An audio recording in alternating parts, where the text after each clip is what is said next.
Assalamualaikum semua. Terkejut aku. Aku adalah cikgu English baru korang. Baru cikgu. Apa masalah kau? Mental kau?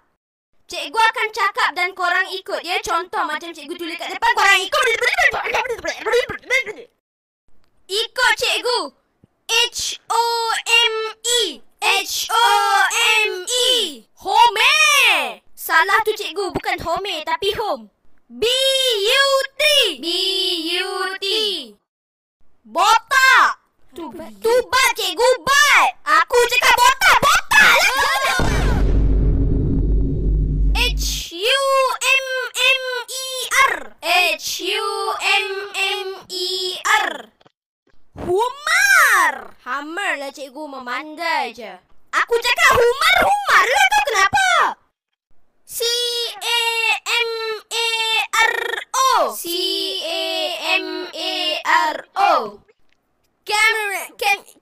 Apa benda? Kemek. Apa benda cikgu? Itulah tu Kamaro. C-R-I-S-I-S. C-R-I-S-I-S. Cristiano Ronaldo. Apa? Kenapa dengan cikgu ni?